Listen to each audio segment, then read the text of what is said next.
SmartShare Housing's Home Share Slow program has, since 2017, assisted hundreds of clients and thousands of community members in considering the home share process and whether it makes sense for them.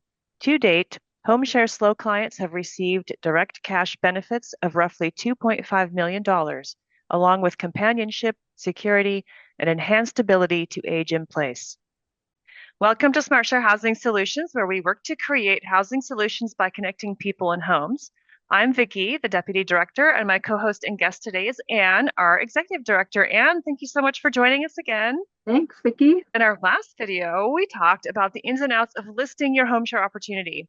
One of the things we discussed was how different the listing process can be now with the internet, and how old school approaches are still sometimes the best way to go. But regardless of whether you use the internet or not, you will have risks involved. Let's assume that somebody has posted their listing and now they have 5 or 6 people who have reached out to them and said, I'm interested in what you have. How can you tell from this first initial contact if these are like scams or your potential dream housemate? In choosing friends, romantic partners, or housemates, some of the same rules apply. First of all, dealing with people is risky. Yeah. So, in your experience, what kind of scams have you seen? I mean, you've done this for a while. On the bright side, running a nonprofit agency, doing screening up front, we haven't seen direct scams in our agency. When I search sites out there that aren't involved with our agency operations, I see several things. If I were to look on Craigslist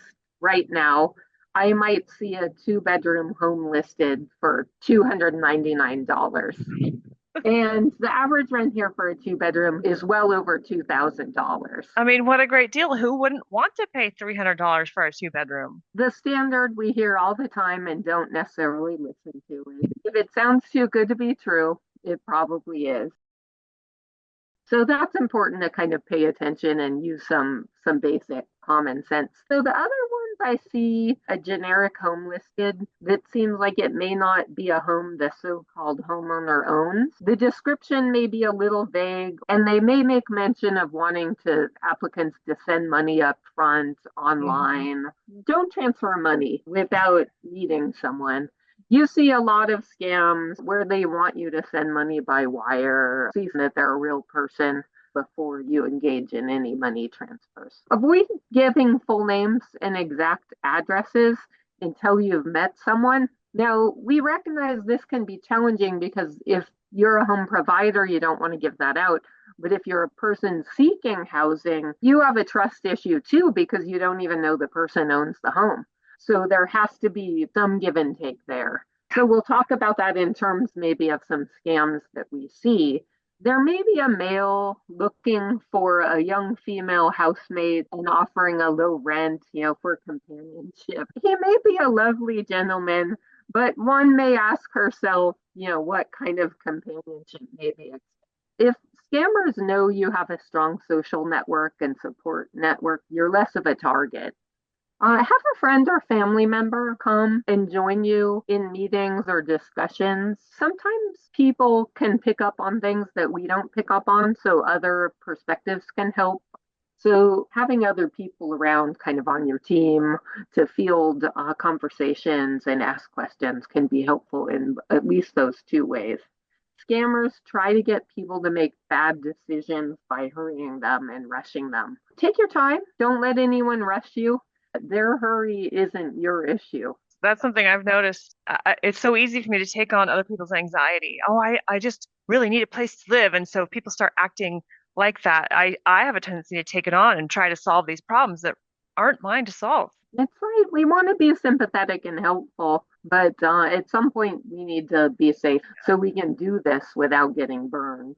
There are a lot of scams out there when it comes to housing. We want to inform people up front. Background checks will be required if we're looking to provide a home. In a lot of cases, informing people you do that means people who can't pass won't apply. And we'll talk about those more in detail later. Well, aside from an obvious scam, what about like a severe mismatch between a home provider and a home seeker? This is a different one. No party is trying to mislead or cheat the other. It's just differences among us. This is what we see a lot more of helping people facilitate matches. Pets are a major issue and Yeah. deal breaker. Your applicant may be a couple or a mother with a child, and you may only want one person. So that's a very common one. The rental rate, somebody may be hoping to work you down, and you have a base rate you don't want to go down on. You may have a drummer you don't really want to listen to. Another one we don't see a lot, but it's some people work at night and they need to sleep during the day. And if you're up during regular day hours and you work at home, you might not want to have to whisper in your house all day. Yeah, and those often can be identified fairly quickly. So the first point of contact will be brief messages in social media or on a rental app site or texts or emails, voicemails, and you might be able to rule out some people fairly quickly, but it's certainly not enough information to make a final decision. We don't want to try to weed out people until we know a bit about them. That's why it's important to get some info on a number of people. Start that with the general information. Basic contact details, an email and phone numbers, and a photo ID, such as a driver's license, to prove they are who they say they are. They may have some legitimate reservations about providing you information too, because they don't know who you are either Hmm. without some screening system for the home provider. So don't assume that's automatically a problem and Yeah, recognize some give and take there. Beyond basic information from people, you want to make sure they have a little bit of follow through. If yeah. your applicant can't complete a 2 or 3 page form because they're all over the place, you may not want to live with them where you need to be able to communicate. That's a good idea. An application is like the next step. Would they have to create their own application? Are there applications that are already made that they can just use? There are applications out there. Some applications can be completed online through services such as Zillow.com's Housemate listing service. The Mhm. California Association of Realtors has a 3 page rental application form that can be accessed through their website. Californians listening to this, that's a good resource that applies state fair housing laws and Yeah. asks for enough personal contact info, credit details, work and personal references, rental history, and financial detail. And if someone goes to the trouble of filling out an application, you'll know they're more serious. It's an important tool to disclose details on your end. If you're Yeah. going to charge an applicant a screening fee, they ought to know it right up front. So if they don't want to pay that, they won't waste their time. Good point. So can this application be done online or was it better to have a paper application? Do you have a recommendation? I think flexibility is key. Okay, so you get several applications now for your room and you've looked at them and you found a couple that you think might be good candidates. What do you do next? And you want to think about what information you want next. After you think about who could be a good fit, and maybe no one, and you need to kind of repost your ad, or you could have 10 or 20 people that seem like they could be good fits. So, how you proceed kind of has to do with whether you have none or one or 30 possibilities. We recommend first meeting, if you can, in a neutral location, and then only later at the house, because when you're sharing your home, you really want to click with someone necessarily before they fall in love with your ocean view or whatever. First and foremost, if you're living with someone and sharing common space, you want to make sure you have a comfortable rapport. And if you don't get that meeting with them, why show them your house? I mean, who cares? So we Yeah. we especially recommend this for elder adult women or others who may have more security concerns. Yeah, true. Well, if you find someone who you think might be a good fit based on the application, then you would do background screens. So, if you're running a background screen, like what are you looking for? What are the red flags or what kind of things do we want to take a note of? At a base level, these things confirm that people are who they say they are. The background checks and reference calls give you additional information, with which to make a decision. So I'm thinking that, we would run like a criminal background check, a credit report, we would look into Megan's Law, an income verification, reference phone calls. Previous evictions check. And that may come up with criminal reports. At SmartShare, we contract out with a screening service, but how is a homeowner who does not have a screening service? There are a lot of tools out there. Really easy answer.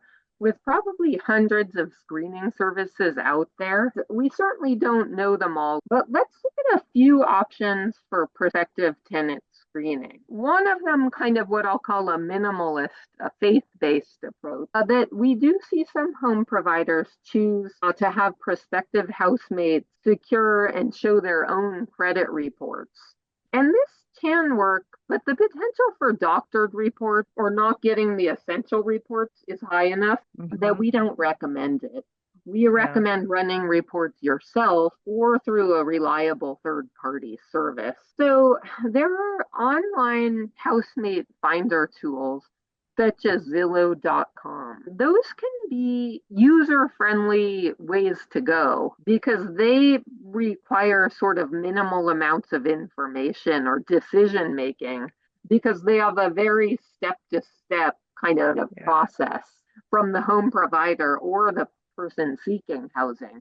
They do cost the home seekers a little bit. Right now, Zillow.com has a housemate matching tab under their rental tabs.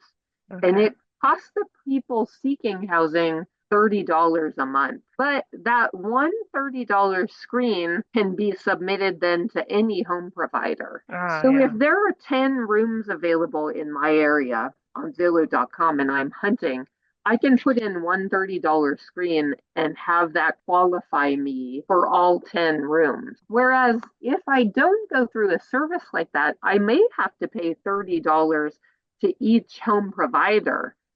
So when we're thinking about finding a potential housemate, I think it helps to remember time is on our side. We're frequently addressing providers and the concerns of providers, but seekers also have valid concerns about their security and would probably appreciate being able to do some background checks and reference calls as well. And over the years, SmartShare has developed an interview process, has proven to be very effective for helping people to really get to know each other before moving in and increases the odds of a successful match. As a nonprofit who's been helping take clients and facilitate matches, we've run background checks up front before we've introduced any clients. So we know kind of that both parties are who they say they are before making introductions. In the real world, running this expensive process isn't necessarily something you're going to do until after you meet someone. I hope that this has been informational. And if you have questions or want more information, I would suggest to go to the website,